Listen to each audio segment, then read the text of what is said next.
এই কথা যদি আমি এখন জানাই দেই আর আপনি বলেন আপনি বেগম রোকেয়ার বিপক্ষে কথা বলছেন, আমি বেগম রোকেয়ার বিপক্ষে কথা বলছি না, তিনি তার জায়গায় থাকবেন। কিন্তু ইসলামের বিধান নিয়ে যদি কেউ ক্রিটিসাইজ করে, আল্লাহর বিধানকে ঐশী বাণী না বলে মানবীয় বিধান বলে, মুহাম্মদ সাল্লাল্লাহু আলাইহি ওয়াসাল্লামকে বলে তিনি তার ইচ্ছায় বিধান প্রণয়ন করেছেন, আপনি যেই হতে পারেন তাতে কিচ্ছু যায় আসে না। ইসলামের বিধান নিয়ে ক্রিটিসাইজ করলে যতদিন আমাদের কণ্ঠে জোর থাকবে, হক কথা হক আমরা বলব। বেগম রোকেয়া সাখাওয়াত হোসেন, তাকে নিয়ে অনেক কথা না, উনি অনেক কথা বলেছেন, যেগুলো কথার মূল্যায়ন আমাদেরকে শরীয়ভাবেও করতে হবে এবং ইসলামী দৃষ্টিভঙ্গিতেও করতে হবে। আমি যখন হুজুর, আমি যখন ইসলামের কথা বলি, তখন যখন কেউ ইসলামের বিপক্ষে কথা বলবে, আমি আপনার সাহিত্য সমালোচনা করব না, আপনার বক্তব্যের সমালোচনা আমাকে করতে হবে। সে যদি ইমানের পয়েন্ট হয় তাহলে ইমানের পয়েন্ট আপনাকে জানাই দিতে হবে। আমি মুফতি নই, মুফতি সাহেব ওইটার আলোকে ফতুয়া দিবেন, আমি ফতুয়া দিব না, কিন্তু জনগণকে জানাবো এটা শরীয়ত সম্মত কথা নাকি শরীয়তের বিপক্ষ কথা। এতে কার গা জ্বললো আর কার জ্বললো না, এতে আমার দেখার কোনো সময় নেই। উনি বলতেছেন, অতঃপর মহাত্মা মুহাম্মদ রমণীদের সর্বদাই নরের অধীনে থাকিবে এই বিধান দিলেন। বিবাহের আগে পিতার কাছে, বিবাহের পরে স্বামীর কাছে, যদি বিপত্নিক বা তার যদি স্বামী চলে যায় তাহলে সন্তানের কাছে। মহাত্মা মুহাম্মাদের বিধান এইটা। উনি ক্রিটিসাইজ করে বলেছেন, মুহাম্মাদি আইনে দেখিতে পাইবেন দুইটি ভ্রাতা একটি ভগিনী একত্রিত হইয়াও আড়াই জন হইতে পারে না। তার মানে নবী করিম সাল্লাল্লাহু আলাইহি ওয়াসাল্লাম যে বিধান দিয়েছেন এটা তার পছন্দ হয় নাই, এটা মহাত্মা মুহাম্মাদের বিধান বলে তিনি বলেছেন পুরুষরা পুরুষের স্বার্থে এই ঐশী গ্রন্থ নামে তাদের বানানো গ্রন্থ অনুযায়ী নারীদেরকে দাবাইয়া রাখিবার প্রয়াস নিতেছে। কি পরিমাণ অন্তরের মধ্যে জ্বালা থাকলে বোরকাওয়ালিদেরকে তিনি মক্কা মদিনাওয়ালি বলে টিটকারি করেছেন।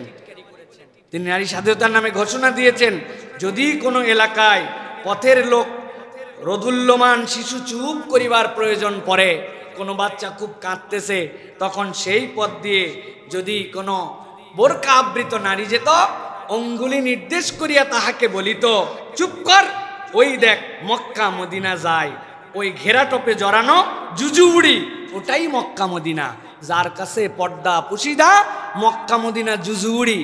এই কথা যদি আমি এখন জানাই দেই আর আপনি বলেন আপনি বেগম রোকেয়ার বিপক্ষে কথা বলছেন, আমি বেগম রোকেয়ার বিপক্ষে কথা বলছি না, তিনি তার জায়গায় থাকবেন। কিন্তু ইসলামের বিধান নিয়ে যদি কেউ ক্রিটিসাইজ করে, আল্লাহর বিধানকে ঐশী বাণী না বলে মানবীয় বিধান বলে, মুহাম্মদ সাল্লাল্লাহু আলাইহি ওয়াসাল্লামকে বলে তিনি তার ইচ্ছায় বিধান প্রণয়ন করেছেন, আপনি যেই হতে পারেন তাতে কিচ্ছু যায় আসে না। ইসলামের বিধান নিয়ে ক্রিটিসাইজ করলে যতদিন আমাদের কণ্ঠে জোর থাকবে, হক কথা হক আমরা বলবো। আপনি যে মাতা সে হন, আপনার বলাতে কি যায় আসে? আল্লাহ বলছেন আর রিজালু কাওয়ামুন আলান নিসা। আপনি বুঝেনই নাই দায়িত্বের জায়গাটা কি। নারীকে ইসলাম কোন সময় ছেড়ে দেয় নাই, আটকায় নাই, ছেড়ে দেয় নাই। মা দায়িত্ব আছে, কন্যা দায়িত্ব আছে, স্ত্রী দায়িত্ব আছে, বিধবা দায়িত্ব আছে, তালাক প্রাপ্তা দায়িত্ব আছে। ওই নারী যেন কখনো একা না হয়ে যায়, কখনো যেন বিপদ সংকুল না ভাবে, নিরাপত্তাহীনতায় না ভাবে, কখনো যেন সে না মনে করে যে আমি নারী বলে আমি একা। ইসলাম তাকে সংরক্ষণ করলো আর আপনি সেটাকে অপব্যাখ্যা করে মনে করলেন আটকালো। দৃষ্টিভঙ্গি তো আলাদা, দৃষ্টিভঙ্গি আলাদা। ওই যে বলেছিলাম যে আপনি কোন চোখে দেখেন এটা আপনার চোখের উপরে কি আছে এটা প্রমাণ করবে। ঈদের দিন আমার আব্বা আমাকে 2 টাকা দিয়ে একটা চশমা কিনে দিছিলেন, যে চশমার রং ছিল লাল। আমি ওইটা দেখে আসমান দেখছি লাল, আব্বা দেখছি লাল, আম্মা দেখছি লাল, পায়েস দেখছি লাল, লবণও দেখছি লাল। খানিকক্ষণ পরে লালের মজা শেষ, আম্মার থেকে একটা হলুদ নিয়েছিলাম, এরপরে তাকায় দেখি আসমান লাল, একটু পরেই দেখি আম্মা হলুদ, আব্বা হলুদ, ভাত হলুদ, তরকারি হলুদ। আসলে কি আসমান লাল আর ভাত হলুদ? আমার চোখ কেমন? আল্লাহ রাব্বুল আলামিন এক শ্রেণীকে এমনভাবে অন্তরকে তাদের হেদায়েত থেকে বের করে দিয়েছেন যে ওরা যেটাকে ইসলাম নিরাপত্তা দিল, ওইটাকে সেটা মনে করলো যে এটা আটকায় দিল। ইসলাম যেটাকে তার ইজ্জত দিল, ও মনে করলো সেইটাকে জুজুবুড়ি, হ্যাঁ, মক্কা মদিনাওয়ালি বলে টিটকারি করছেন। প্রিয় ভাইরা, এই জন্য বলবো, ইসলাম অর্থনৈতিক অধিকার নারীকে কেমনে দিয়েছে আপনি প্রুফ করেন। দেনমোহরের বিধান, দান করার স্বাধীনতা, ব্যয়, বিয়ের পরের ব্যয়ভার, বিয়ের আগে পিতার দায়িত্ব। আল্লাহ বলছেন, ওয়ালা তাকতুলু আওলাদাকুম খাশিয়াতা ইমলাক, খবরদার তুমি ভয় করে, ক্ষুধার ভয় করে তোমার সন্তানকে হত্যা করে ফেলো না। নাহনু নারযুকুহুম ওয়া ইয়্যাকুম, আমি তোমারেও খাওয়াই, তাদেরকেও আমি আল্লাহ খাওয়াই। ইন্না কাতালাহুম কানা খিতান কাবীরা, সূরা বনী ইসরাঈলের 31 নম্বর আয়াতে আল্লাহ বলছেন, তাদেরকে হত্যা করার থেকে বড় অপরাধ আল্লাহর কাছে আর কিছু নাই।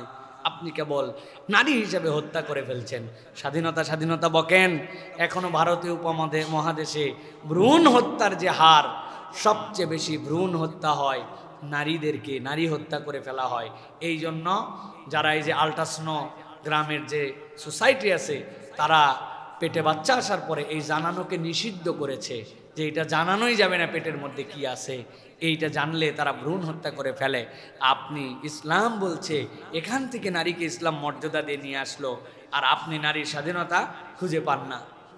সম্পদে উত্তরাধিকার, ইসলাম বলছে লিররিজালি নাসিবু মিম্মা তারাকাল ওয়ালিদান ওয়াল আকরাবুন, আল্লাহ বলছেন তার জন্য পিতামাতা যে সম্পদ ছেড়ে যাবে, আল্লাহর মিরাস নামায় আল্লাহ রাব্বুল আলামিন প্রত্যেকটা সেক্টরে তার জন্য সম্পদের অধিকার আল্লাহর পক্ষ থেকে দান করে দিয়েছেন। সুবহানাল্লাহ। পায় কত দিক থেকে নারী, হ্যাঁ আপনি চিন্তা করছেন? সেই বিয়ের থেকে তার কোনো খরচ নাই, এরপরে তার সম্পদ আছে, তার স্বামী তার দেখভাল করবে, বাপ আগে দেখভাল করছে, তার কোনো খরচ নাই, তার শুধু রিজার্ভ আর রিজার্ভ। আল্লাহ রাব্বুল আলামিন কত দিক থেকে তার জন্য সম্মান দিলেন। আর আপনি বলছেন যে দুইজন নারী মিলিয়া, একজন ভগিনী মিলিয়াও আড়াইজন হইতে পারে না। আপনি বলতেছেন ইসলাম তারে ঠকায় দিছে। আপনার বোধের ঘাটতি, আপনার চশমার সমস্যা, সমস্যা ইসলামের নয়।